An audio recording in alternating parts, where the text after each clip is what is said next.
अस्सलाम वालेकुम जी। आज मैं एक नई वीडियो के साथ हाजिर हूँ। लेक्चर हमारा नंबर 10 है, सब्जेक्ट है पेलेनोलॉजी और सेमेस्टर है हमारा 6। टॉपिक आज का है Potonie's telome system and modification of it. Telome system की बात करते हैं तो टर्मल सिस्टम जो था वो मिलिट्री की सेटिंग्स के अंडर था, तो इसीलिए पोटोनी ने क्या किया, जो टर्म्स इस तरह की यूज़ की जो कि रोमन आर्मी से रिलेट करती थी, ठीक है। और इस सिस्टम के अंदर जो कैटेगरीज बनाई वो सारी टर्मिनोलॉजी जो है आर्मी से रिलेटेड है। जो कैटेगरीज इसने बनाई उसमें सबसे पहली कैटेगरी है एंटी टर्मा। एंटी टर्मा को बोटेनिकल टर्म्स के अंदर अगर कंपेयर किया जाए तो ये कंपेरेबल है टू क्लास। ये लार्जेस्ट यूनिट है सिस्टम के अंदर, मोर और लेस लाइक एन आर्मी, ठीक है। पोटोनी ने एक ऐसा सिस्टम सेटअप किया कि उसने कहा कि जो स्पोर्स हैं उसको कहा जा सकता है एंटी टर्मा स्पोराइटस, और पोलन के लिए हम टर्म यूज़ कर सकते हैं एंटी टर्मा पोलिनाइटस। उसके बाद नेक्स्ट कैटेगरी हमारे पास आती है टर्मा। टर्मा क्या है? टर्मा को हम कंपेयर कर सकते हैं बोटेनिकल टर्म्स में टू डिवीजन। ये आती है अंडर एंटी टर्मा, ठीक है। और ये नेक्स्ट स्मॉलर यूनिट है सिस्टम के अंदर। ये डिपेंड करता है ऑन मेजर मॉर्फोलॉजिकल फीचर्स, ठीक है जी। और ये मोर और लेस इक्विवेलेंट है ऑर्डर के। जिस तरह हम नॉर्मल क्लासिफिकेशन के अंदर क्लास, ऑर्डर, फैमिली, जीनस ये सारे पढ़ते हैं, तो टर्मा जो है मोर और लेस इक्विवेलेंट है ऑर्डर के, और एंटी टर्मा को हम क्लास के इक्विवेलेंट कंसीडर कर रहे थे। फिर है एंटी टर्मा स्पोराइटस, जो हमने अभी पढ़े हैं ऊपर।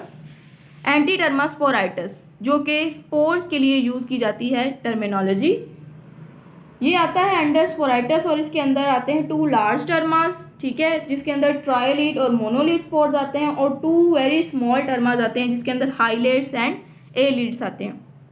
फिर एंटी टर्मा पोलिनाइटस, ये आते हैं अंडर एंटी टर्मा पोलिनाइटस जी, और इसके अंदर आते हैं टर्मा सेकाइटस और प्लाइकेट्स। नेक्स्ट डिवीजन है हमारे पास सब टर्मा। सब टर्मा की बात की जाए तो ये इक्विवेलेंट होती है डिवीजन फैमिली के। बेसिस क्या है इसकी? ये बेस्ड है स्मॉलर मॉर्फोलॉजिकल डिफरेंसेस के ऊपर। ये भी एक स्मॉलर यूनिट है, ठीक है। इसके अंदर ट्राइलीड्स आते हैं, और ये देखा जाता है कि जो स्पोर्स हैं वो जोनेट हैं या फिर नहीं, कोई जोन प्रेजेंट है या नहीं। इसके अलावा जो सुपर सब टर्मा है वो आता है बिटवीन टर्मा एंड सब टर्मा। सुपर सब टर्मा आता है जी टर्मा और सब टर्मा के। फिर है जी इंफ्रा टर्मा।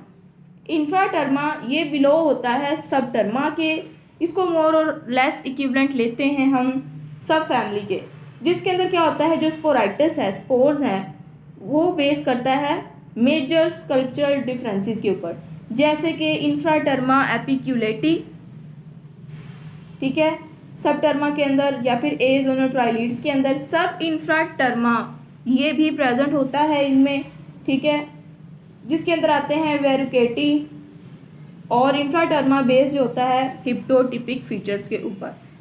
फिर कुछ फैक्टर्स हैं जो कि डिस्ट्रॉय कर सकते हैं स्पोरोपोलिनिन को। वो कौन से फैक्टर्स हैं? सबसे पहले ऑक्सीडाइजिंग इन्वायरमेंट। अगर जो इन्वायरमेंट के अंदर ऑक्सीडेशन रिएक्शन बहुत जल्दी हो रहे हैं तब भी जो स्पोरोपोलिनिन है वो डिस्ट्रॉय हो सकती है। फिर अगर हाईली अल्केलाइन इन्वायरमेंट है तब भी स्पोरोपोलिनिन डिस्ट्रॉय हो सकती है, डैमेज हो सकती है।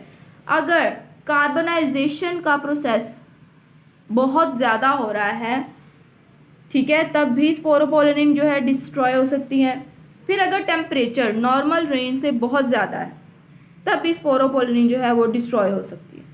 फिर अगर रिक्रिस्टलाइजेशन हो जाए मिनरल्स की सेडिमेंट्स के अंदर, बार बार क्रिस्टलाइजेशन का प्रोसेस हो, फिर उसके बाद रिक्रिस्टलाइजेशन का प्रोसेस हो मिनरल्स का सेडिमेंट्स के अंदर, तब भी स्पोरोपोलिनिन जो है वो डिस्ट्रॉय हो सकती है। ये थी पोटोनी का टर्मल सिस्टम, और हमने कुछ फैक्टर्स पढ़े हैं स्पोरोपोलिनिन के डिस्ट्रक्शन के।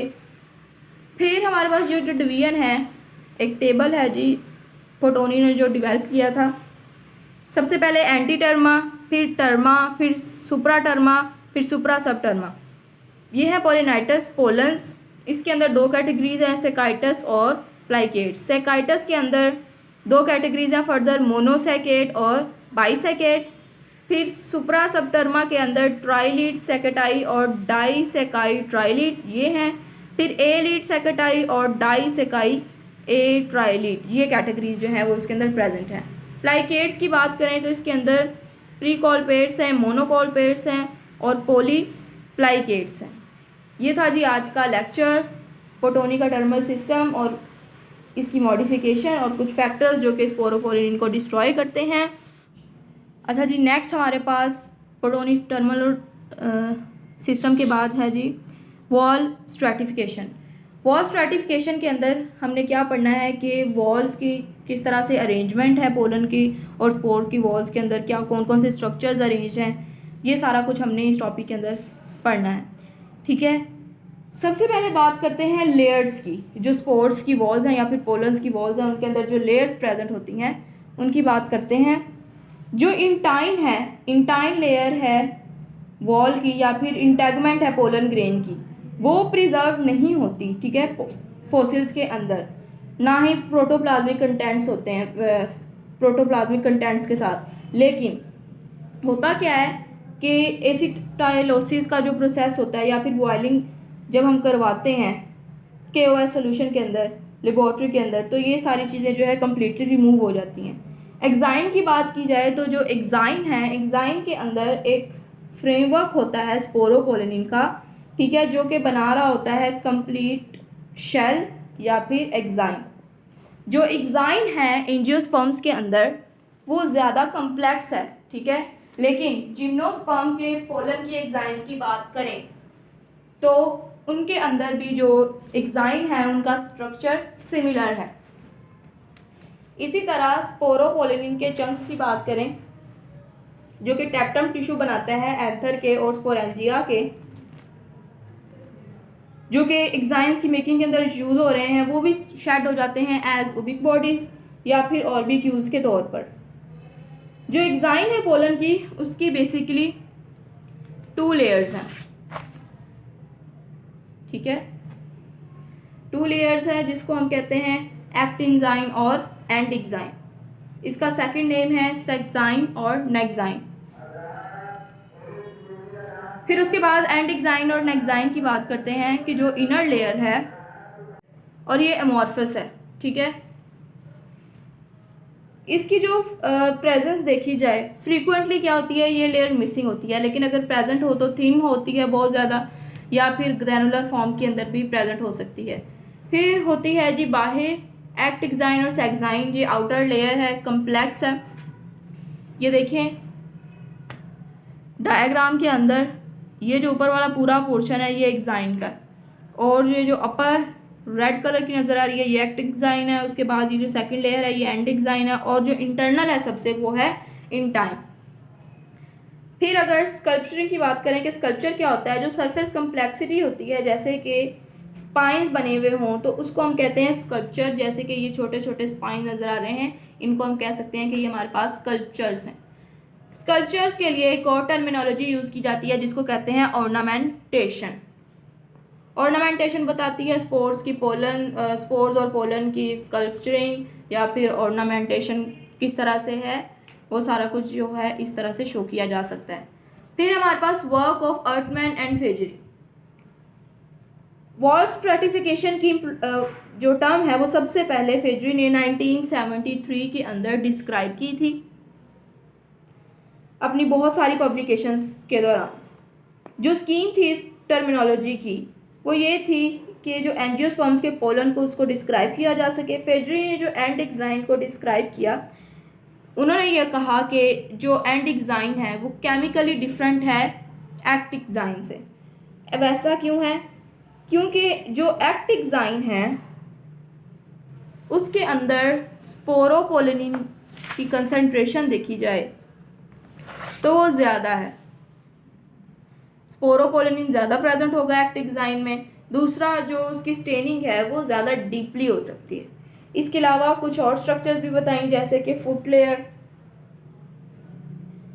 इसके अलावा कोलोमेला जो कि बैरल लाइक स्ट्रक्चर है उसको कहा गया है, वो एक्सटेंड होता है फ्रॉम नेक्जाइन टू आउटसाइड। जबकि जो हेड्स हैं उनको कहा गया कि जो रूफ है, और ये जो लैटिन वर्ड टेक्टम है इससे लिया गया था। अर्टमैन ने क्या किया, 1952 के अंदर जो एक्ट एक्साइन है और नेग एक्साइन है उसको टर्म दी, सेक्साइन और नेक्साइन की। ये जो है प्योरली जोग्राफिकल टर्म्स हैं। इसके अंदर उसने कोई भी फुट लेयर इसका जिक्र नहीं किया, ठीक है। सेक्साइन जो है उसकी फर्दर सब डिवीजन की अर्टमैन ने इनटू एक्टोसेक्साइन और एंडोसेक्साइन, और नेक्साइन की फर्दर डिवीजन की इनटू एक्टोनेक्साइन एंड एंडोनेक्साइन। जो अपर्चर मेम्ब्रेन है, ठीक है, उसके पास एक या एक से ज़्यादा लेयर्स भी हो सकती हैं, ठीक है, और ऐसा भी हो सकता है कि एक लेयर बिल्कुल भी ना हो या फिर दूसरी लेयर की मॉडिफिकेशन प्रेजेंट हो। अर्टमैन ने एक टर्म और इंट्रोड्यूस करवाई स्पोरोडर्म की। स्पोरोडर्म की टर्म यूज़ की उन्होंने होल पोलन वॉल के लिए, जिसके अंदर पेराइन भी आ जाती है, एक्साइन भी आ जाती है और इंटाइन भी आ जाती है। कुछ ऑथर्स ने यूज़ किया कि जो स्क्लेरिन है, जब उन्हें ये शोर हो कि फॉसिल फॉल जो है फॉसिल वॉल वो या तो एक्साइन है या फिर पेराइन है, लेकिन उन्हें ये शोर ना हो कि दोनों प्रेजेंट है, तो तब वो स्क्लेरिन की टर्म यूज़ करते हैं। ये था जी आज का लेक्चर। होप सो आपको वीडियो अच्छी लगी हो। काइंडली वीडियो को लाइक करें, ज़्यादा से ज़्यादा शेयर करें, ठीक है, और चैनल को सब्सक्राइब कर दें। Thank you for watching this video. अल्लाह हाफिज़।